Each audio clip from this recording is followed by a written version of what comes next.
Welcome to Frankly, with, of course, Frank Figliuzzi, former Assistant Director of the FBI, author, MSNBC contributor. His new book, Long Haul, debuts, and well, he'll tell you real soon.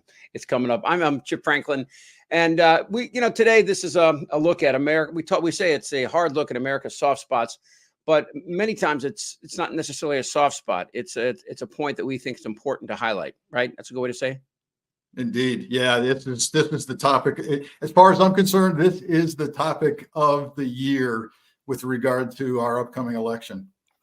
I grew up in Catholic schools. All my older sisters all went to Catholic schools. We grew up in Alexandria, Virginia, right across the river from Washington, D.C. My dad was a Capitol Hill cop, so all Irish Catholic family. And I remember when Kennedy was elected. I was young, but I remember how excited everybody was in my family. That was the first time religion and politics in my mind kind of interspersed, at least what I saw it.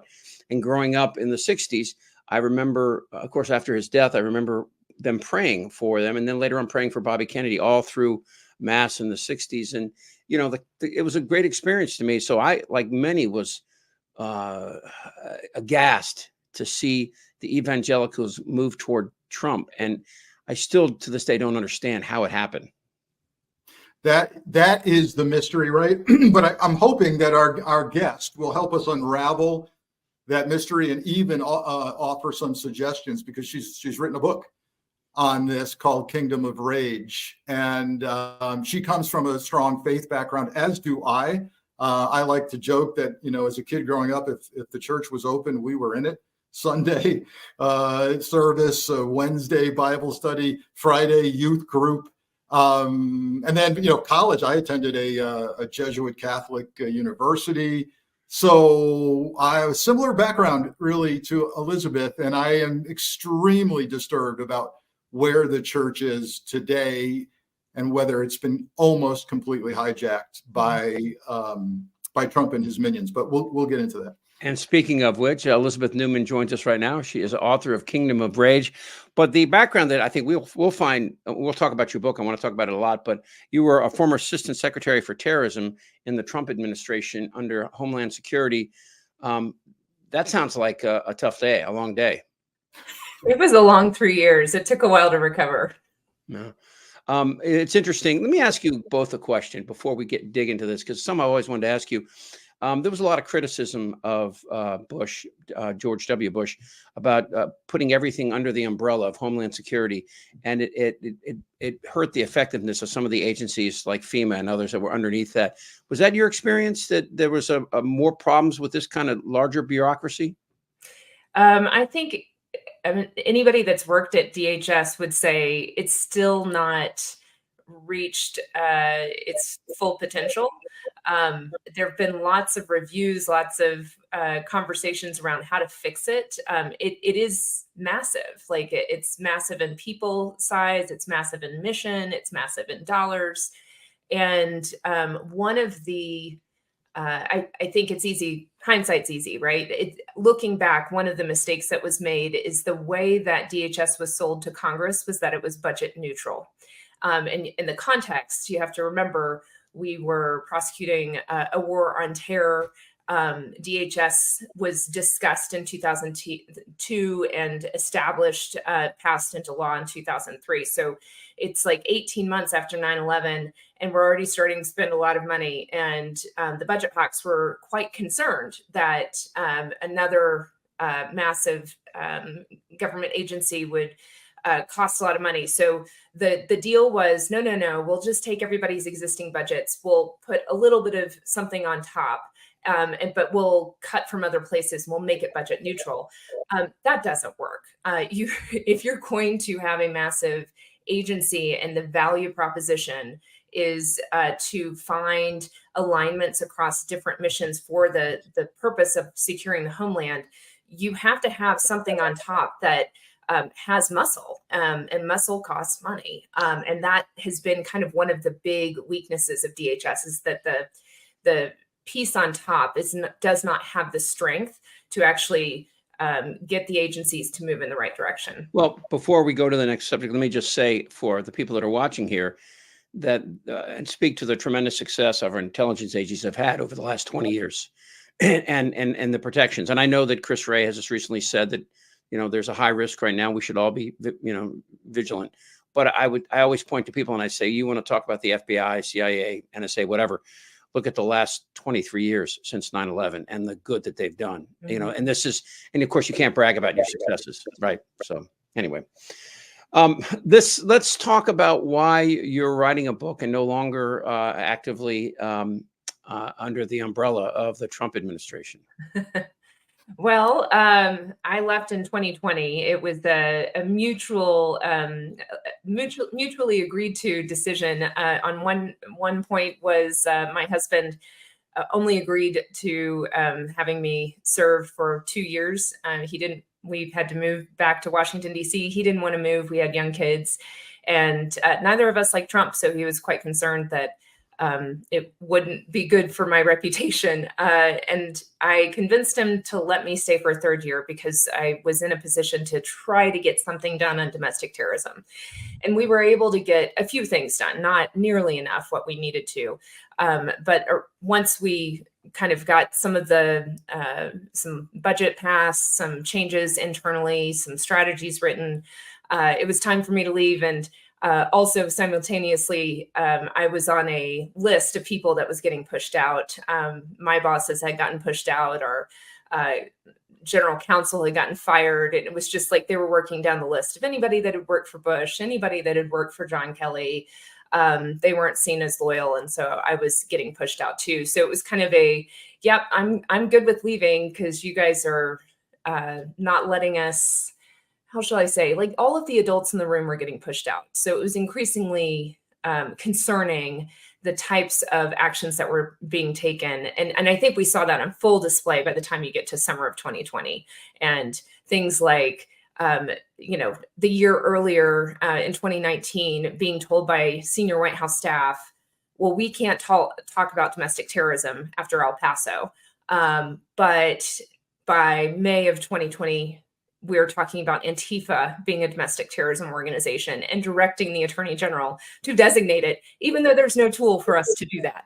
So like the wheels had come off the wagon, so to speak, by the time you get to the summer of 2020, and nobody seemed to be able to keep him on the street. He was never on the straight and narrow, but like there was a period during the administration where people had worked really hard, but you could prevent really bad outcomes from happening. That was not happening by 2020. He was doing whatever he wanted. If you disagreed with him, if you told him something was illegal or unconstitutional, he would get angry, he would fire you or push you aside. And we saw that on full display throughout the summer of 2020 and the post-election period. You said a couple of things that have jumped out at me. One is that you didn't necessarily care for Trump, but you felt, it sounds like to me, don't let me put words in your mouth, that you had some duty to serve, and public service was driving you to do this. First, is that accurate? It is. And what practically happened is I had somebody call me right after the election. Do you want to come in? Nope, not interested. When John Kelly got nominated, somebody called again. Hey, he's a really good guy. You should come work for him. Yeah, he does seem good. I'm glad that he's going in. It'll be good for DHS, but no, thank you. Not interested. And then a couple of days before inauguration, the person called again and alluded to, I didn't know the details, but alluded to what we now know was ongoing investigations into potential the potential for some of the people in the Trump administration to potentially be colluding with Russia, or perhaps not colluding, but just didn't realize that they were pawns. And they had been read into this and were very concerned that they didn't know who they could trust. And so they basically said, I need people that are actually competent. So that was a big problem. There were so many people that were flooding the administration that didn't have any practical experience in government or in the positions that they were moving into. And then the second was, we don't know who we can trust. We might have like foreign governments infiltrating the executive branch. So that was kind of the thing that really pushed me over and was like, okay, I got to go in and see what I can do to help. The reason this jumps out at me, Chip, is because this describes, Elizabeth's motivation describes so many other good people that said, yeah, I want to serve. And we can rattle them off from Rex Tillerson to others. And then, of course, we know how the outcome is. They get in and they realize that they're really not being allowed to serve. They're serving one person who's getting it wrong.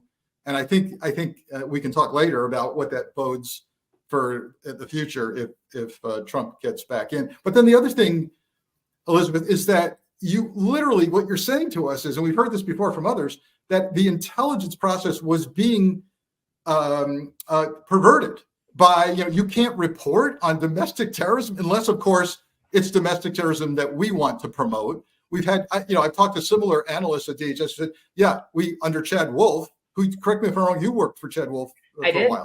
Yeah. We couldn't report how bad the Russians were. Yep. So, talk about how the intelligence process was totally twisted.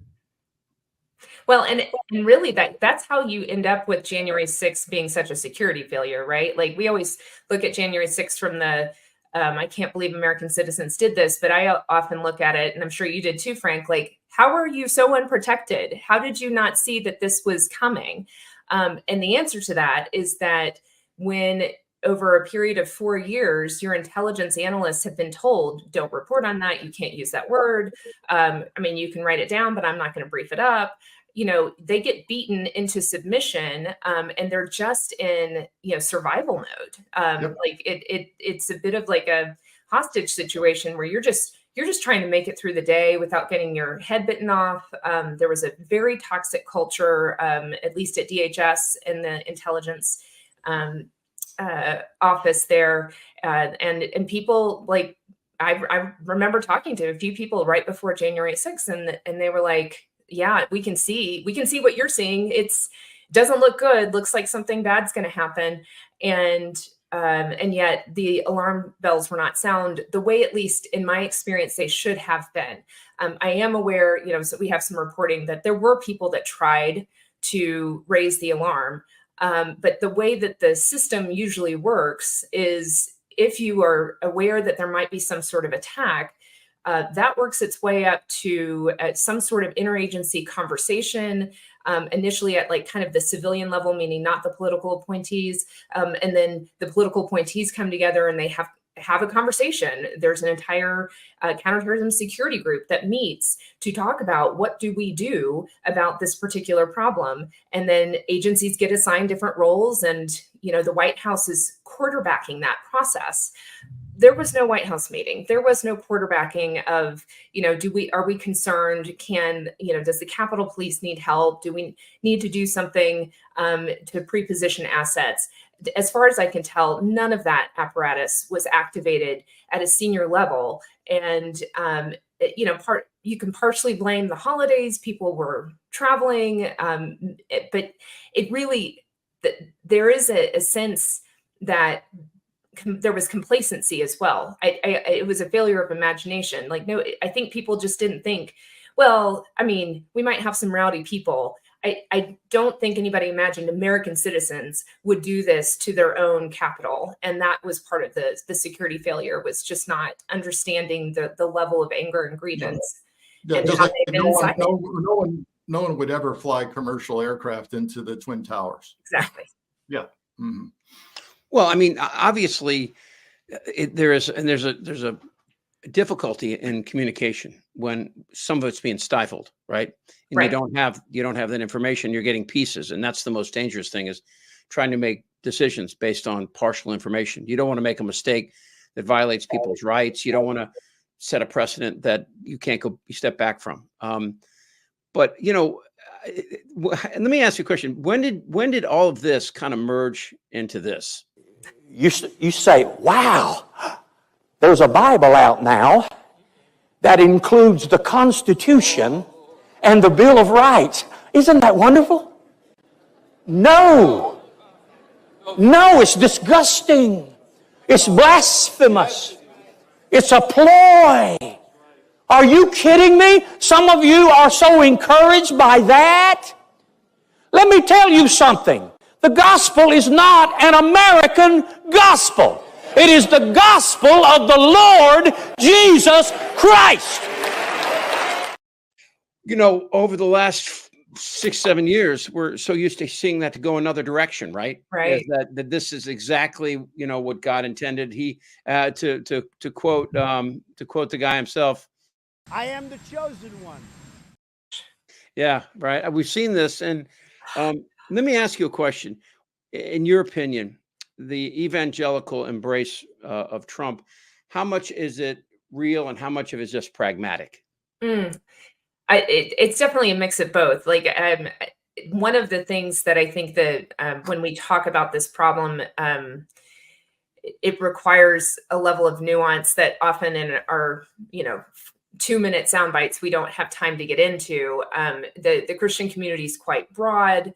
There are lots of different threads. There's lots of different theological underpinnings that drive and create the motive for why somebody might want to support Trump. So it's kind of hard to paint with a broad brushstroke the why, and I kind of piece it apart in the book, the different elements.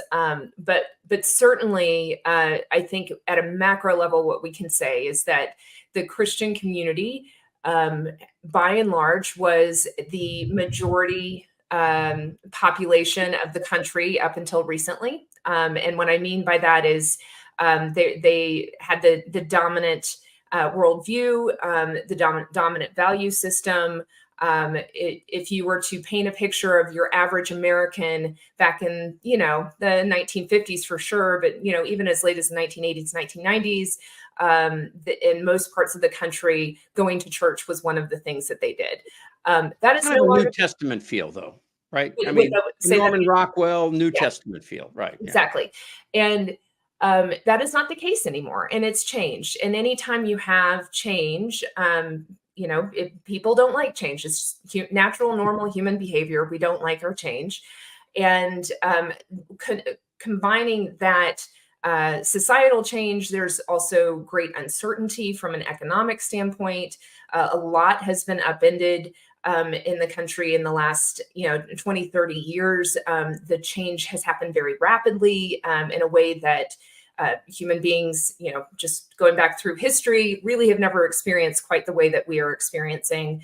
The change is not slowing down. Like, AI is going to rapidly change the way that we interact with our work, with each other, creates some positive things, maybe some really negative things. And that constant rapid change is really unsettling for a lot of people.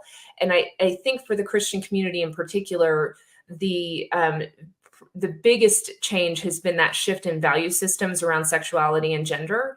That the Obergefell decision, like if you go and look at key points where the Christian community kind of changed their tactics, Obergefell is probably where we see the biggest shift. It's where you start to hear pastors say, okay, that in our lifetimes, I'm going to get thrown in jail for preaching a traditional view of Scripture, because a traditional view of Scripture usually teaches that homosexuality is wrong. And so they make this logic leap that by allowing gay marriage, that somehow the First Amendment's going to disappear and they don't have freedom of religion anymore. So it's this catastrophizing that started happening in our community. You combine it with, this is also around the time that social media becomes really prominent in our daily lives, really starts driving news coverage. And we are in this constant outrage cycle. All of the grievances. Can I jump in there? Don't you think social media had an impact that we still haven't fully uncovered? Sure. Yeah. I mean, I think some, like Jonathan Haidt's work, he has a new book out, The Anxious Generation, that is looking at like what has happened to Generation Z, both the way that they think about the world as well as their mental health. And I think we're going to be pulling out like, oh yeah, like this long, like the things that we're seeing on college campuses now, like it may not even crescended yet. I mean, yeah, I totally agree. It's a thing we're living through, and we don't quite know how to do it well yet. and we don't fully understand all the consequences. And so all of that kind of coalesces in that 2014, 2015 timeframe. And this is also when Donald Trump enters the stage, right? And he did not create this movement. He or Steve Bannon were really good at like tapping into that anger and that grievance and that fear that was setting into the community. And it kind of created this permission structure, this cognitive opening for, yeah, maybe we do need to change tactics. Maybe we do need to be more focused on securing power for ourselves so we can protect our kids and our community. So like for most, it is more of a transactional power. You know, so for some, it was the pro-life issue. For some, it's just like, I don't know, man, things are changing really fast. We better have somebody to protect us from these crazy progressives that are going to make us change the way that we live. And then there is a segment that went all in. And when I mean went all in, like they actually idolized Donald Trump in a way that's truly blasphemous, truly idolatrous. It is like really disgusting when you watch it or hear it. But like most people, I think, are more in this either consciously or unconsciously, they look to Trump as the guy that's protecting them and getting them the power they need so that they can keep their lives the way that they want them to be. Yeah. It seems like to me, Chip and Elizabeth, that what you just laid out, Elizabeth, has got to be the motivating factor for so many Christians to bastardize their own religious beliefs, their Christianity, bastardize the gospel of Christ, in order to, ironically, save, in their mind, save Christianity. We've got to pervert this. And what do I mean by that? I mean, the guy, Trump is the antithesis of what the Gospels teach. I mean, we're talking about a guy who's adulterous, had an affair after his wife had just given birth. He lies, he cheats, and yet it's okay because it's justified to save, quote unquote, save Christianity. Am I close to that? Yeah, no, I think you're spot on. I mean, we've even heard Donald Trump say during the 2016 campaign that he was going to save Christianity, and then more recently say he was going to make Christianity great again.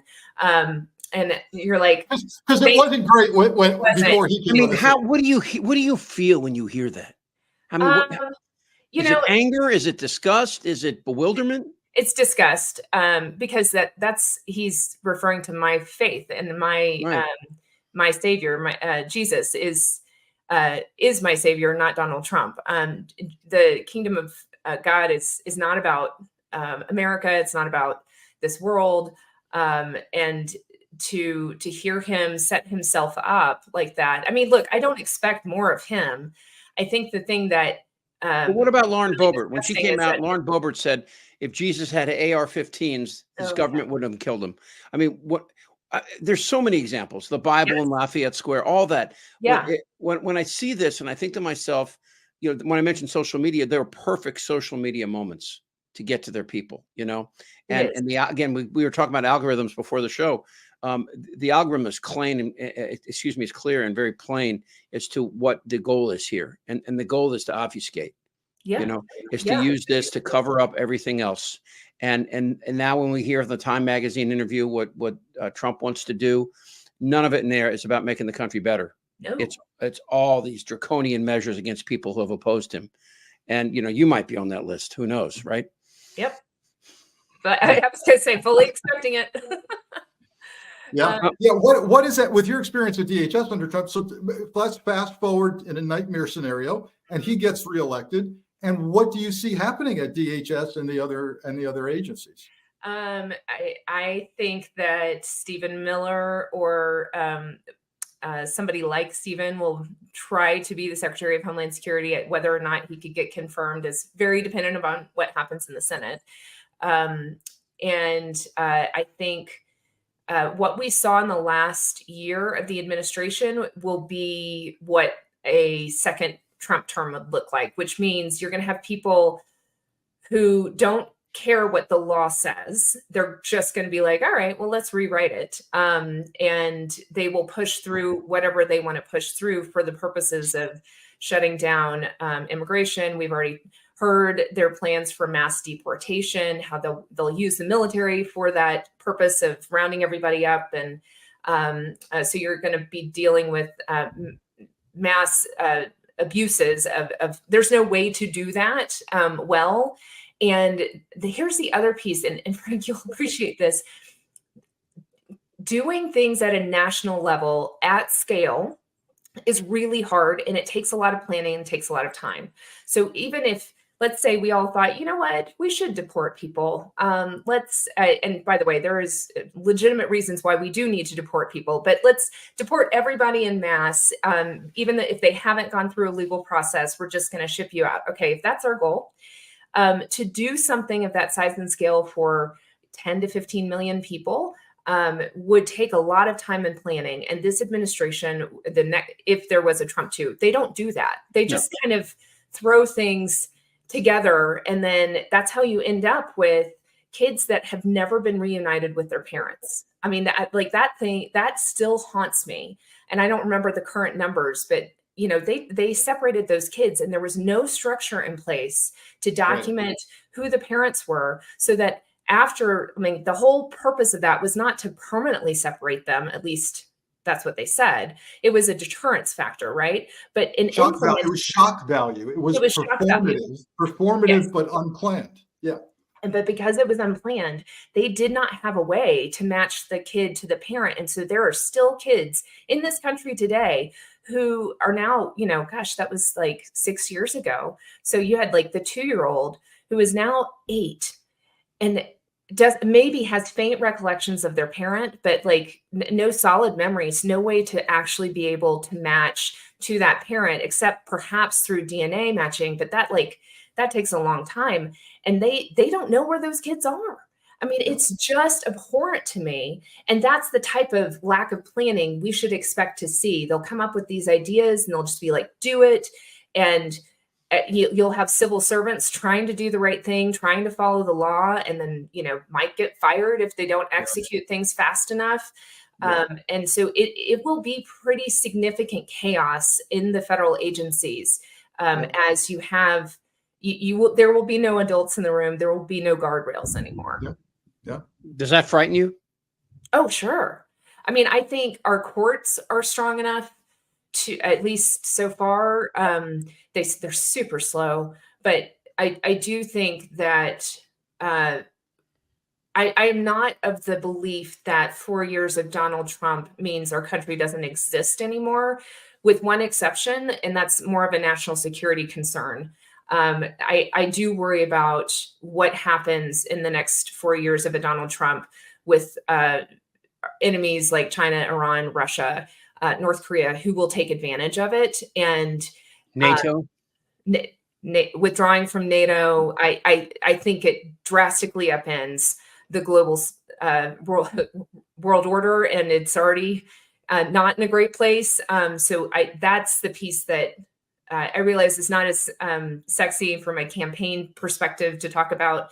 You know, Donald Trump might usher in World War III, but that's kind of my concern, is that we will be much less secure as a country, and that could lead to massive death at the hands of our enemies. I like to talk more about the religious aspect of this, because it's an important part. You know, I mean, there was a reason why Madison made it included Congress shall pass no law against establishment religion as the first of the Bill of Rights. Because they had witnessed, you know, England, and they'd seen France, they'd seen what religion had done to Europe, and how it, you know, the fighting between Protestants and Catholic, all the way back to Martin Luther. I mean, there's a long history there that we'd seen in the establishment of this nation, and it's worked pretty well over time. It's not perfect. You know, you're going to have, I mean, I just recall as a kid, you know, growing up and watching, you know, Jews and Catholics and Muslims protest the Vietnam War together. Peacefully, and it was remarkable, and I just wonder what happened to that. I mean, there was some momentum, it felt like we had, you know, about bringing people together to understand.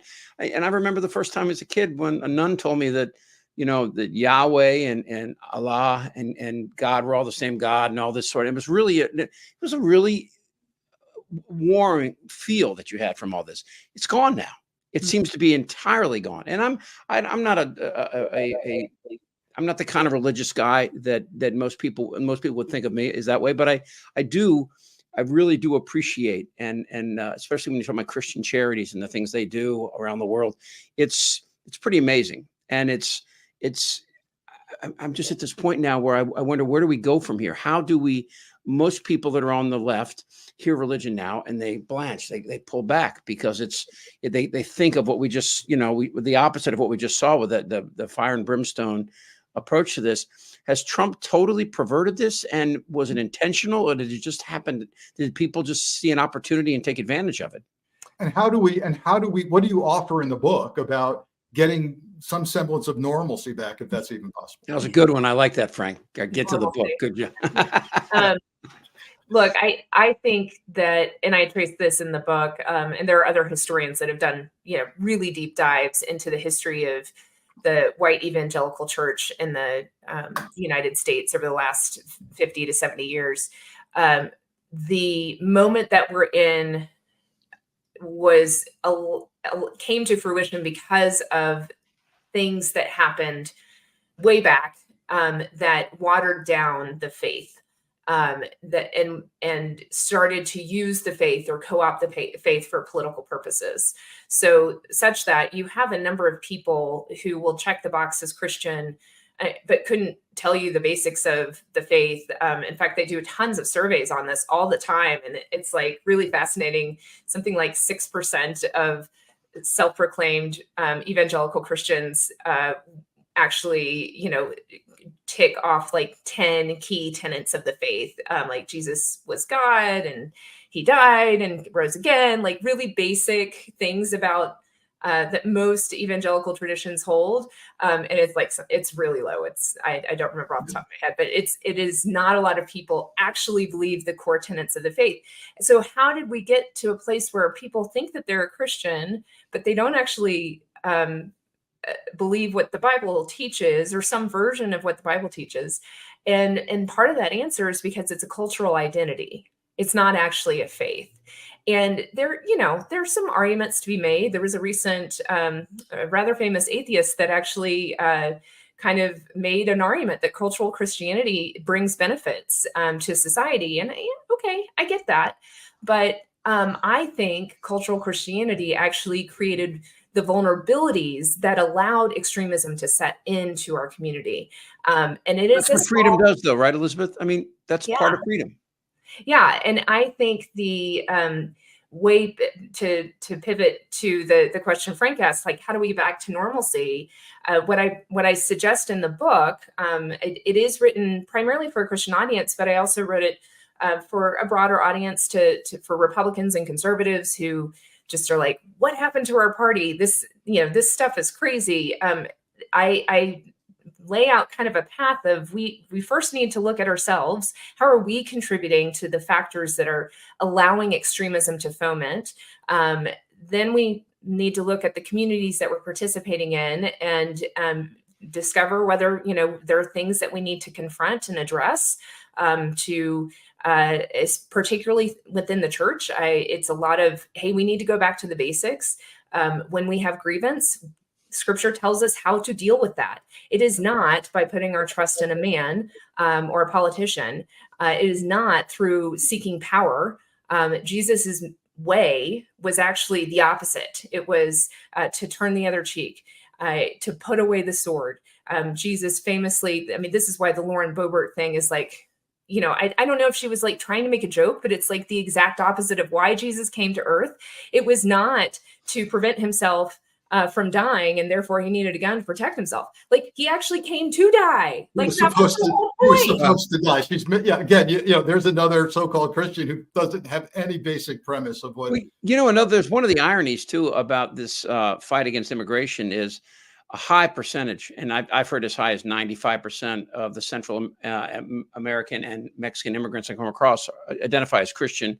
They attend church at a rate, sometimes I've heard as high as 5 times higher than Americans, and they divorce at a fraction of what Americans do. I mean, you want family, you want people who are going to come in your country, work hard, and maintain that, that traditional family unit. Boy, you got them right there, It's so true. The Global South church is so much healthier than the American church. In fact, you often hear from either missionaries that have gone overseas and come back, or from people from the Global South who are like, what is happening with you guys? Like, have you completely forgot the core of the gospel? And it's really sad. But I do have hope that this process that the church is going through, which has led to a lot of people having, like that pastor that you played, like 4 years ago, pastors were like, "Ooh, I don't want to get involved in politics. I think like we'll just let this blow over." That didn't work well. There have been a lot of fractured churches, a lot of sifting, people leaving and going to the place that preaches politics, and then other people getting out of those kind of churches and coming to places that are actually teaching the Bible. And I think that might be a good thing, because it kind of really forces us to get back to the basics of, are we going to be people that are following the way of Jesus? And if so, that means we are countercultural. We're not going to be looking to political power. And that doesn't mean that you can't be involved in politics. It's a reordering of your priorities. It's a refocusing of, like, where do I get my hope? Is it in a man like Donald Trump, or quite frankly, Joe Biden? Am I looking to a man to solve to give me hope and significance and belonging? Or am I looking to my faith, to Jesus? And what I hope the church does is go back to the basics, and start to teach our people about what the full counsel of the Scripture offers, and starting to form more mature believers. And I think then we can restructure or regroup, if you will. I do think, unfortunately, we are always going to have these cultural Christians who are tied to the power and the politics, but possibly, given some time, you will. I think they will be shown to be the charlatans that they are. I think at some point, their way, or what they are offering, actually leads to further destruction, further discouragement. That's just, that's what our scriptures teach, is that when you put your hope in a man or political power, that you will actually see destruction. So I don't know God's time frame here, but I do feel like part of him allowing us to go through this is to sift us and refine us and get us back to the core of what we believe. How do you feel about, you mentioned the courts? I have a hard time imagining Coney Barrett or Gorsuch or even Kavanaugh looking at what's happening right now and agreeing with it and thinking that's somehow within the constitutional framework or good for this nation. Yeah, I was pleasantly surprised. I think it was Coney Barrett did an event with one of the more liberal justices. Maybe you guys remember, and it was talking about treating each other with civility, and like, yes, we disagree, but we're colleagues. And they were modeling what our politicians should model, what our leaders in society should model, what parents should model, which is like, hey, we can disagree without demonizing each other. We can disagree without taking the step to presume like the other is out to destroy you, and therefore you have to destroy them first. And too much of our politics is in this tit for tat, escalatory existential crisis framing. And that's how we end up with a small percentage that move towards extremism and violence as their answer. And we really need more leaders to model that we can disagree, and oh, by the way, compromise is not a dirty word. That's what our founders built the whole system on, this idea of compromise. We need more of that. So I'm with you. I don't think that anybody is, I don't see on the Supreme Court as dire of some of the predictions that sometimes you hear on the left, that they're out to somehow institutionalize some sort of Christian nationalist approach to the Constitution. They certainly, several of them have very deeply held faith beliefs, but I don't yet worry that the Supreme Court has, gone so far to that's another place where we need to be concerned about democracy continuing. Yeah, I feel like there's at least 5 votes there, that strong votes to continue what you just said. And it's funny. I listened to Bill Maher. I've known Bill a long time, and he's a pain in the butt. But but he's so enjoyable. Like, he has his moments. He has his moments. I mean, I've known him for 40 years. So, but what he does say is that, we have to remember, we got to find a way back to getting the Trump supporters and everybody else together again. And my friends might find this ironic. I know I do, kind of, in a way, being fairly agnostic at this point, but nonetheless still embracing everything I got from 12 years of Catholic school. They may seem like that's not possible, but it works for me. And I wonder if maybe some of the New Testament kind of things are the things that will bring people together. Let's just help each other out. Let's work. Let's help sick kids. Who's against sick kids? Let's start at a very low base and work from there, right? Wait a minute, Chip. Are you talking about Obamacare again? It's funny though. It's every step of this. Like, I'm, God, like all of us, I'm so deep into this. I can, when I go on these shows, I was on recently on the show, and they said, let's talk about, what some solutions to what's happening in Gaza. You got 60 seconds, right? and I guess the point is that at the heart of that, there may be, we all know this, right? Sometimes, especially in writing, the iambic pentameter is easier to write a poem than freestyle, because you've given some construction to it, a way to look at it. And maybe if we had, through your device, and I see your device and that you articulate this so well, Elizabeth, maybe we can find a way to take some of the good premises of all these different religions and factor it into a state that is, again, not religious based. It still adheres to the First Amendment. It seems to me that if it's so powerful, it can go the other way. It can work in reverse.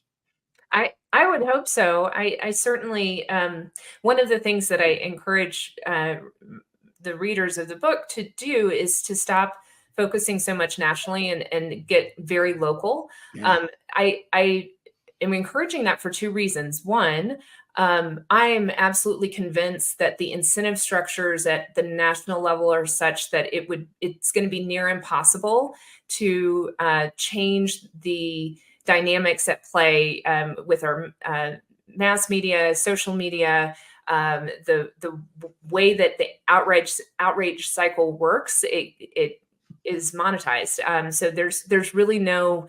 It would be wonderful if our politicians stopped talking about everything as an us, them, and existential crisis, but they're incentivized to do that. So I don't think they're going to change, but I do think if the grassroots changes, I think if the people say, I don't want my politician to talk like that, or I don't want to listen to media or click on the social media that is constantly feeding me the reasons to be angry and scared, then you can start to see change. But it's going to have to be bottom up, and that takes a really long time.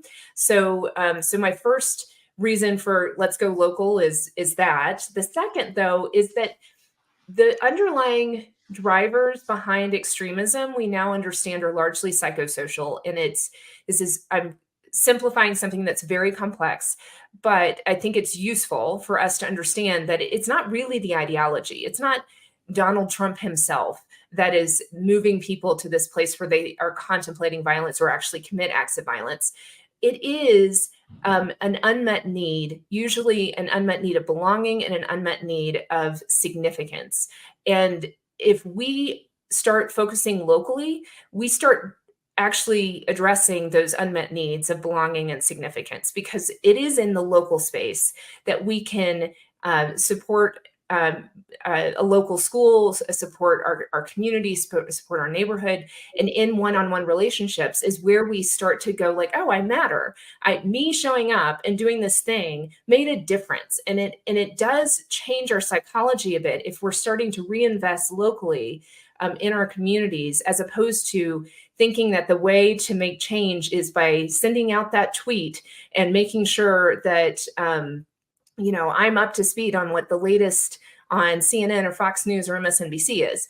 Like, I'm not saying disengage from national pictures, but I do think we should be disproportionately spending most of our time and energy in our local spaces, investing in our communities. And by doing that, not only are we helping those who probably are very much in need, but we are reforming ourselves as that the American that Tocqueville saw, right? Like when Tocqueville came and said this American experience was like kind of wild, part of what he was looking at was this volunteer culture in America. But one of the things that he found is that in doing this, investing in their community, it gets the individual outside of themselves, and it forces them to collaborate with people that are different than them, and that creates like a different inner connection in the American people compared to the British culture that he was coming from. And I think. I mean, there's so many social scientists that say we are increasingly isolated and lonely, that has severe mental health and physical health challenges that come with us being so isolated and lonely. And I just think that part of the answer here is to go back to really basic things, like, and I'll bring it back to the Christian perspective, love our neighbor. That was the second commandment. We're supposed to love our God and love our neighbor. And if we would just go back to some of these simple things, some of these massive problems that we have on our hands start to get resolved. But it really does take going back to the basics. That's a Tip O'Neill famous quote, all politics is local, but you could actually say all solutions are local too. They start right there. This is maybe a great note to end on, this local concept, because I'll point out from the counterterrorism viewpoint, with the criminal justice beatdown that the Proud Boys have taken, going off to prison, same with the Oath Keepers. You know what they've told their followers? We're going local. Yep. We're going local. So we better do the same. That's and right. meet them where they are. That's exactly right. And as you know, like they in their efforts to go local, some of them are running for office. And that when people ask me, what do I do? Who am I going to vote for since Trump's on the ballot again? I'm like, who's on the ballot for city council? Who's on the ballot for your mayor's race? Who's on the ballot for your state senate, your governor, your state representative? Those impact your daily life way more than the president. And I would much rather you invest in making sure that you have good quality candidates and you're electing good people of character and competence than worrying about who the president of the United States is. And one more step along that direction, run for something yourself. Yes. School board. Absolutely. Right. See what it's like. Get in front of people and speak to them about what really the things that you think are really important. And you'll find out along the way, you'll learn things, Yes, I love that. That is a great way to love your neighbor, by serving through elected office. Yes. Who's going to star in the movie version of your book? Because I'm available. You're available? Are you going to play Elizabeth? Oh. Yeah, I think a Kingdom of Rage, Elizabeth Neumann, first of all, thank you for your service in Homeland Security. I know that, obviously, as I said before, I think that our intelligence agencies, which were maligned a lot in the last 8 years, but my mom worked for the U.S. District Attorney's Office for 30 years. My dad was a Capitol Hill cop. And so, I grew up with this, of course I was a juvenile delinquent, but that's a whole nother story.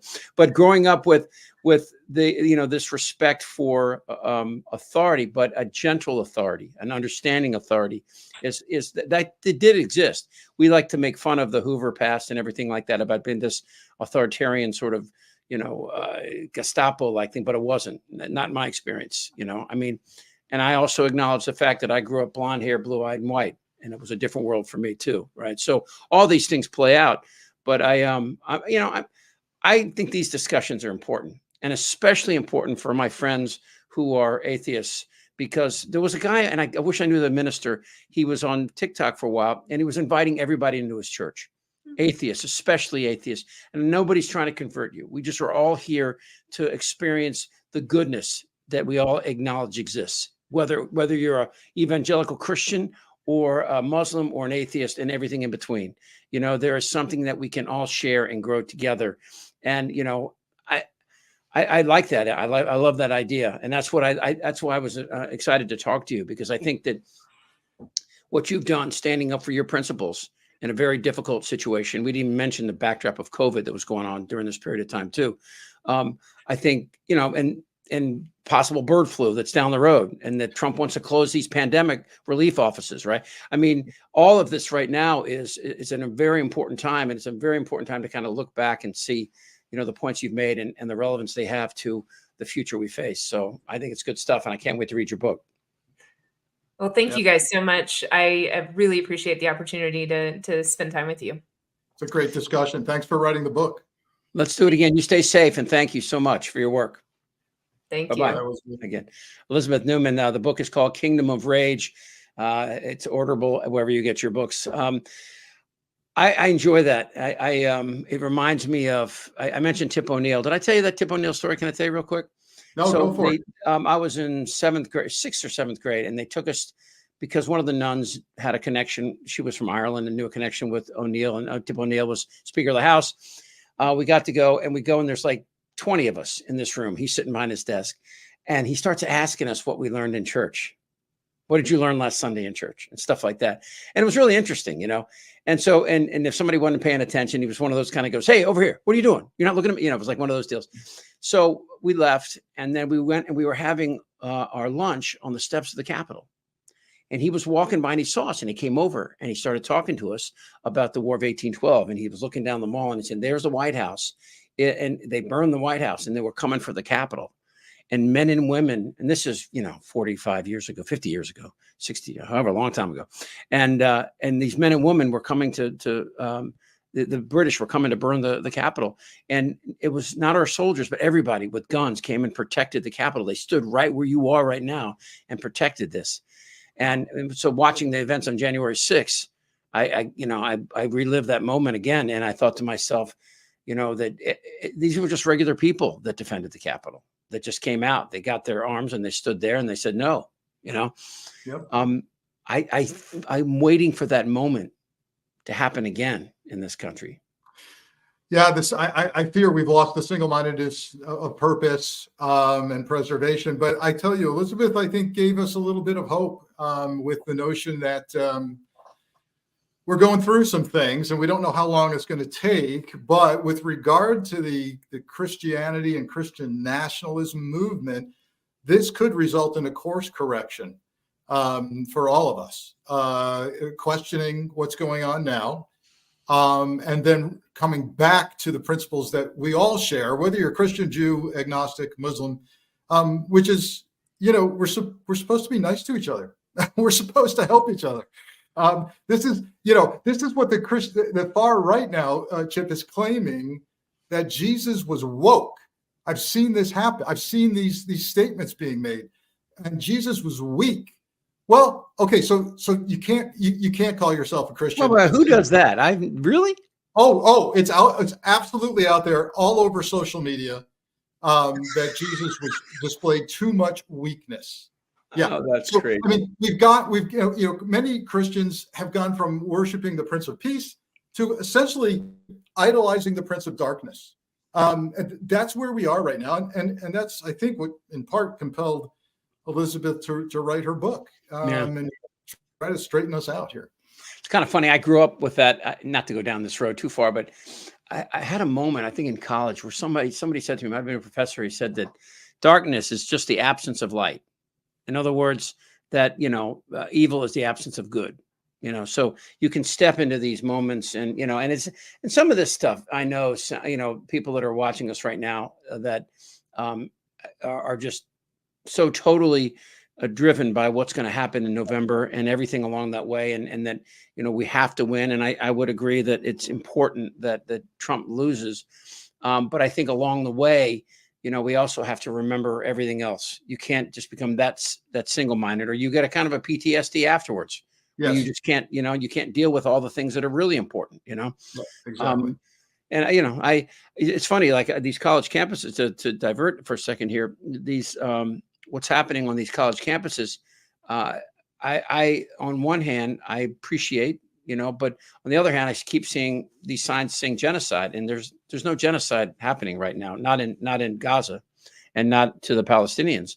And just for people to understand that this is a very complex thing, and that don't misinterpret Netanyahu with all the other Israel people who want this to be done. The Israelis that their grandparents, what they went through, and they understand, but they also realize that you can't turn that around and do that to Palestinians that have no idea of the political consequences of all these actions. They're just trying to feed their families. So, to have this conversation with people, yeah, fine, but that's not what we're having. We're shooting rubber bullets at UCLA, and that's not going to work out. So, it dovetails what Elizabeth was saying about, just trying to find some stable ground. We can all just, stand still for a minute and talk. Exactly. It's an interesting analogy you made there. And yeah, we want everything to be binary, good, right, evil, my side, your side. And look, the world doesn't work that way. It's non-binary, as is what's going on college campuses right now. It's highly complex. Half of the people arrested in New York at Columbia and City College, half were not students. There's outside agitators here. And yes, Jewish students are actually protesting the demise of thousands of civilians in Gaza. And it's complicated, but I think Trump comes in and tries to make very complicated things simple. And it's human nature to grasp for those simple solutions. We're going to round everybody up and send them back home. Well, as Elizabeth said, yeah, well, probably illegal. Also won't be planned well at all. And when it gets to the Supreme Court, yeah, it's probably not going to work. So simple solutions for complex problems. Yeah, well, of those 11 million, 1 million are Canadian and European, and they're white. Yeah, do you think that, right? And of course, the Bill 1070 was already ruled unconstitutional in Arizona, which allowed you to walk up to people and try to ascertain their status. That's right. Yeah, I think that, again, it's going to come down to, well, here's something we obviously have to worry about. And within the constitutional framework is getting, if Trump were to be in office and they had 67 votes in the Senate, then they could and if they had the House and 67 votes in the Senate, they could remove all the members of the Supreme Court they didn't like. They could impeach them and put people in there that they wanted. And within the constitutional framework, they could establish an authoritarian government. So our Constitution has loopholes, and the amendment process is one of them. It was originally put in there, I think, to appease abolitionists. Like, yeah, we have to put this together, but we're going to fix it at some point. We made a document that's not perfect, but it's fixable. But it can go the other way. And that's why, again, most people have no idea the difference between the Declaration of Independence or the Constitution. I'm sure Trump couldn't give you the first 3 words of either document. I'm sure Trump couldn't tell you how many people are in Congress. In fact, if I was debating him, I would ask him some basic questions. How many people in this room know how many people are in Congress? And everybody would applaud. All right, Mr. President, do you, Mr. Trump, do you know how many people are in Congress? You have no idea. But not that it would matter. My wife laughs when I say that. People don't care. You're a nerd. But I do think that it's nice to know that these people that we ask to hold these incredibly important positions have a very, very fundamental understanding of what their job's supposed to be, right? Yeah. They couldn't pass the test that we give to immigrants who want to become U.S. citizens. Not even close. Last thing I want to talk to you about before we go, Chris Wray, who has been a controversial Supreme Court, head of the FBI, I'm kind of a fan. I know you know him better. I think that he's been through some, like Louis Freeh, been through difficult periods of time and managed to keep us all alive. How about that? There's a low bar. But right? I mean, but he's talking now about, we should be vigilant for a possible terror attack. When you hear something like that, where does that come from? And how much, Yeah, why would he say it now? we should not gloss over that or become numb to this kind of thing. I can tell you from personal experience, if the director of the FBI is telling us, and now repeatedly, that we should be prepared for a terror attack. Similar, he used a comparison to the similar on the concert venue attack by an ISIS affiliate in Moscow. That has to go through layers of approval, Chip. It's not, the FBI director doesn't have license, particularly since January 6th, to come out and say things like that without, number one, absolutely strong evidence of an attack. Number two, the Attorney General approving the statement. Number three, the White House approving the statement, along with the DNI. So when he says something like that, as bold as that, it's based on active real life intelligence. And, some people say, well, he's covering his ass in case there's an attack. Yes, he is. And we better pay attention to that and start, calling things in. If we think we see something, see something, say something. I say, see something, do something, because that's what it's going to take. And you and I spoke about this, I believe, last week, or it could have been in one of our other conversations about would foreign governments share information with President Trump? Yeah, if you want to go into, as we discussed with Elizabeth, what does the next Trump administration look like for DHS? My God, what it looks like for allied relationships. And throughout my FBI career, our bread and butter was sharing back and forth with the Five Eyes countries, with our allies, with Israel. And I can't imagine that they would be in that sharing mode when that might end up on their piece of sensitive intel, sometimes singular in nature, an intercept, an undercover operative. And that intel lands on Trump's desk with his track record of handling classified and disseminating it. It's not going to happen.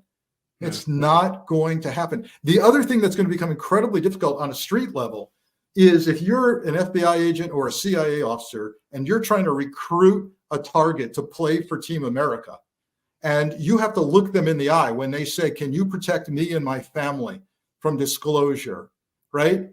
And what are they going to tell them? Well, I don't know. If Trump gets a hold of your reporting, all bets are off. Well, remember, how many people did Walker get killed, right? Back Yes, in the 80s. this is deadly. Robert Hansen, worst spy in FBI history, good for at least 10 deaths because of what he gave the Russians. He was an Israeli spy, though, right? Hansen? No, it was a Pollard. Yeah. No, Pollard was spying for Israel, and Hansen for the Russians for 10 years.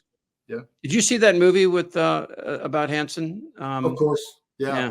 I've seen a couple. As I say in the FBI Way, my first book, he was my boss for a year. No. Yeah.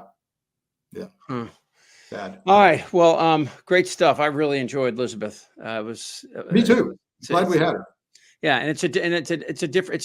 It's not a typical guest you're going to see. I think discussing religion and politics, but in a way that was entirely consistent with what our Constitution calls for. To have these discussions, and I really believe what I said. I do believe if we're ever going to bring this all back together, it's going to be based on basic Judeo-Christian principles, and you can be an atheist and still embrace all those because it's about just being good to people. Again, Mr. Figliuzzi, always great to talk to you. The book coming out is called Long Haul. We're looking for a release date. Tell me again, June. It's available now for pre-order, but it's going to be in your hands on May 28th. Long Haul: Hunting the Highway Serial Killers, the true crime account of the FBI's Highway Serial Killings Initiative. 850 women killed over the years, and the number still rises along our nation's highways, mostly by long haul truckers. Well, I'm one of the lucky few that have read it, and it's an amazing read. Everyone will really enjoy it. Long Haul.